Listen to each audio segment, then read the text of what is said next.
Come along with me. You really need to witness this for yourself." That's exactly what the elderly security guard murmured. His tone was hushed, uncomfortable, as though he regretted having to deliver the news. I'd only just finished paying for our purchases. My wife had moved off to one side to answer a call, nothing out of the ordinary there. Until this moment, I trailed after him, my chest suddenly weighed down by an unexplained dread. We rounded a bend close to the changing areas. He gestured toward a live security camera feed displayed on a monitor in the back room. And that's when I caught sight of her.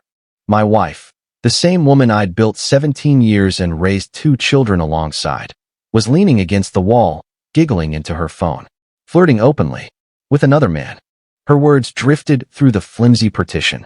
I said I was talking to the school. He's incredibly gullible. I stayed completely silent. "Hello, I'm Nolan Chase, and I once believed loyalty involved ignoring any potential darkness. That faith equaled calm. Yet there I stood, observing her twist a strand of hair as she murmured softly, 'Just one more evening, then I'll break it to him.' It hit me that I'd been residing in a home constructed over my own ignored warnings. The guard regarded me as if this scene were all too familiar. 'I thought you'd prefer to be aware.' I gave a single nod. My fingers remained steady. I returned outside without a fuss, loaded the shopping bags into the vehicle, and when she came back beaming as if all was normal, I pressed a kiss to her forehead. She had no clue. I'd already begun the countdown. She settled into the passenger side, still radiating from whatever deception she'd spun. "Sorry about that," she remarked lightly. "Just school-related matters." I offered a smile. "It's fine. All okay." She dipped her head, leaned in, and brushed her lips against my cheek. No trace of remorse in her tone. But within me, a fundamental change had occurred. I felt no fury. I didn't challenge her. I simply watched. That evening, lying next to her in our bed, I remained fully alert, cataloging the rhythm of her breaths, the way she guarded her phone beneath the pillow as though it were precious. 1,000 questions burned inside me, but I also possessed restraint. And restraint is precisely what turns a man formidable. Hello again, Nolan Chase. I dedicated 7 years to military intelligence analysis before transitioning into overseeing construction projects. That background teaches you to notice details others miss. Discrepancies, omissions, subtle cues in behavior. And suddenly, my wife displayed them everywhere. The fresh gym bag she consistently left untouched. The unexplained volunteer evenings. The new fragrance that no longer matched her usual scent. The phone she now kept locked when it once stayed unlocked. Yet I uttered not a single word. Quietly, I began assembling something, a detailed record. I documented each departure, each justification, every nuance in her voice. Then I reached out to an old contact, a digital forensics expert I'd once assisted during his own custody dispute. In under 48 hours, I gained entry to all her erased texts, every archived audio message in the cloud. The voice that came through belonged not only to her. It was his. The following item was an image, dated merely 12 minutes after I'd settled our grocery bill that afternoon. She remained inside the store, but she had company. The picture struck me like ice. It wasn't the perspective. It wasn't their actions, just the faint gaps separating them, his fingers lightly grazing hers near the fitting room hallway. It was her expression, at ease, radiant. That gentle, partial grin she once reserved for me back when life was simpler. Before children, before endless expenses, before reality solidified around us like stone. Now it was directed at someone new. I lingered on it far longer than wise. Nolan Chase once more. A man discovering firsthand the true sensation of treachery. No cinematic outbursts, no dramatic confrontations. Merely this icy, silent sickness that settles deep in the chest and lingers indefinitely. I refrained from confronting her. I refined my strategy instead. To begin, I retained a matrimonial attorney, low profile, skilled, experienced in preliminary probes. We established a dossier, constructed a chronology. Then I consulted our financial planner with one direct inquiry. How soon can hidden transfers of shared marital property be uncovered? His answer, it hinges on how sharp she believes herself to be. Clearly, not sharp enough. She'd been quietly diverting modest sums from our shared account, routing them to a separate debit card registered to a fictitious company. That company's name aligned perfectly with his initials. I remained composed. I authorized the paperwork, secured the joint accounts, shifted the property title, safeguarded via a provision we'd agreed upon long ago when my father had guaranteed the mortgage. She lacked authority to dispose of it or borrow against it. She remained unaware, but I'd already dismantled the fallback she assumed she'd claimed. 3 days later, she would step into the encounter destined to alter everything. Because I'd summoned them both, I booked a discreet meeting room in a central shared office hub. Neat, businesslike, unremarkable. 2 seats opposite my own. A single notepad. A single folder. She assumed it concerned a prospective backer for my company. He believed it involved growth discussions. Neither realized I was the one waiting. They entered side by side, not clasping hands, yet near enough that their secrecy had grown careless. He sported a sports coat. She carried the very scent I'd gifted her on our last anniversary. I rose as they stepped in. Color vanished from her cheeks instantly. He stiffened, resembling a novice caught in headlights. "Please sit," I instructed. They complied. Nolan Chase once more. And no, I raised no voice. I didn't hurl the folder dramatically across the surface like in scripted scenes. I pushed it gently toward them. Contained within, financial records, message histories, images, the company registration bearing his initials, her electronic trace on each movement of funds. She left it sealed. "I can clarify everything," she breathed. "Explanations aren't why I called you here," I answered. "I'm here to conclude the chapter you both began in secret." He edged forward, striving for composure. "You can't just trap us like this." I let out a brief chuckle. Not boisterous. Only a single sound. "You trapped a marriage. I'm merely giving it back, through proper channels." Then I rose. "Separation papers are already submitted. The residence is secured. The accounts face scrutiny for irregularities. And you," I directed at him, "might wish to contact counsel before tax authorities get involved." She trembled now, not purely from dread, from grasping that my words carried weight. Yet neither suspected that another observer had monitored events in silence. And she had already arranged travel. That observer was my sister, Rachel, a divorce specialist, raising a child alone, absolutely intolerant of disloyalty, particularly when it targeted her brother. She secured a ticket the instant I forwarded the materials. No interrogation, no sermons, merely one text. Prevent her from controlling the storyline. I arrived Thursday, and arrive she did. "Hello again, Nolan Chase," observing my existence smolder gradually while mastering how to remain upright amid the ashes. By Rachel's arrival, the initial blows had landed. My wife attempted to reclaim the upper hand, messaging shared acquaintances, offering hazy tales of growing apart and miscommunications. Not infidelity, not deception with funds, merely dissatisfaction. But I'd preemptively delivered the reality to them.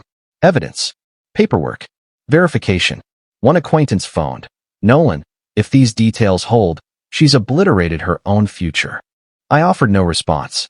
None was necessary. Rachel and I convened with my counsel Friday morning.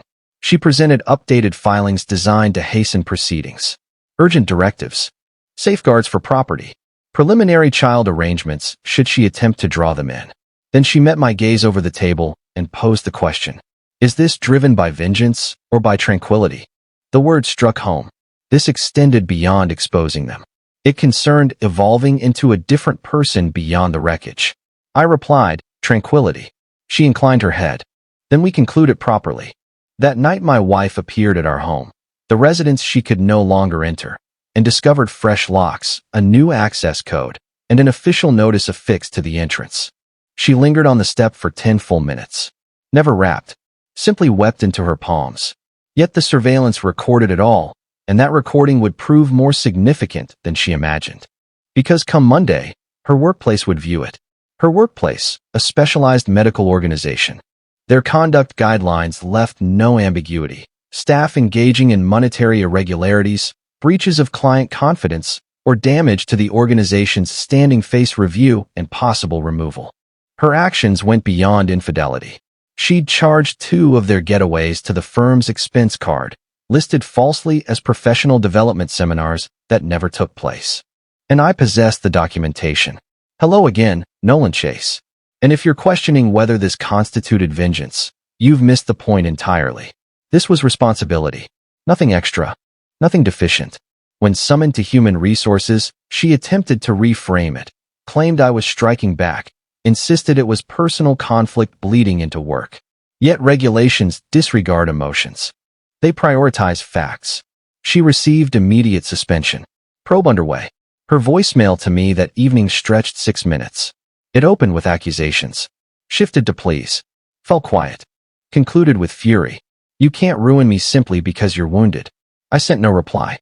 I sat alongside my children viewing a film, something absent from our routine for months without her temperament disrupting the atmosphere. They chuckled, shared snacks, calm, solid. And in that instant, certainty arrived. This was the existence I would defend, not the one now gone. The following day, I gathered with my attorney and Rachel for a final session. All mechanisms were engaged. Asset allocation, guardianship requests, restraining measures. But Rachel produced one additional document. She passed it over. Prepared to discover what he concealed? She inquired. I paused. I believed we'd uncovered it all. She disagreed. Not quite. The contents I reviewed altered the entire perspective. Because this individual hadn't merely wronged me. He'd wronged an entire circle of people. The dossier Rachel provided included entries from 3 different jurisdictions, accessible records, legal submissions, and one detail that froze me, a protective order. Lodged 4 years prior by a different woman, listed by her birth surname. Directed at him.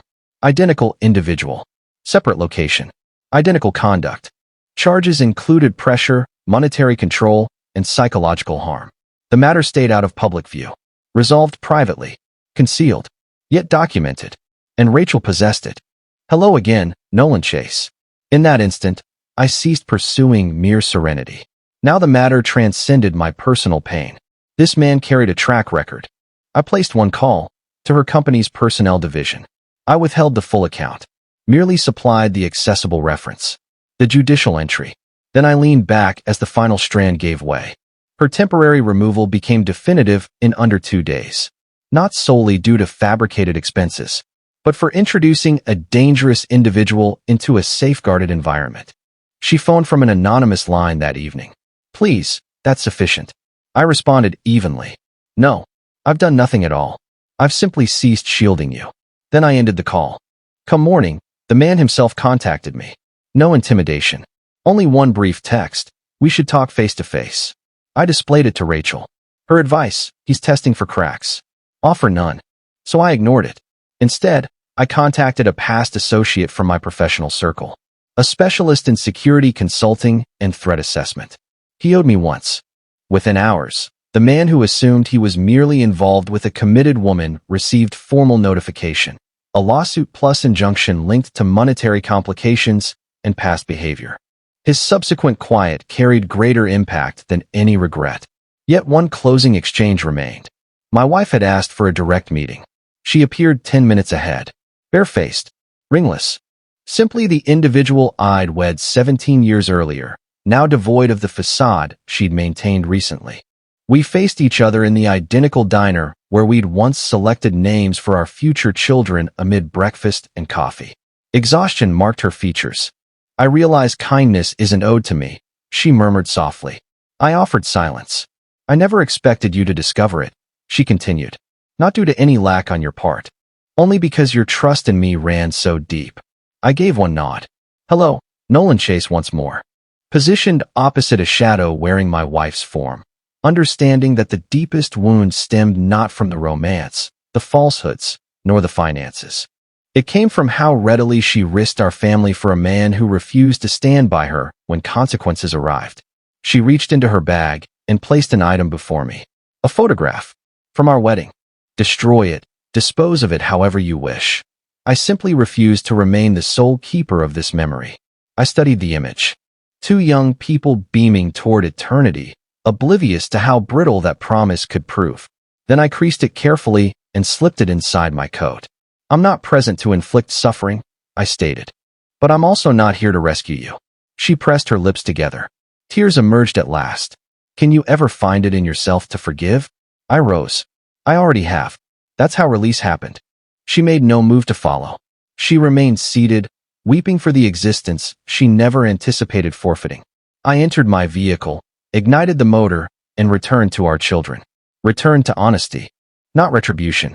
Merely lucidity. Because the distinction between devastation and renewal lies in what you decide to construct next. And I had already begun.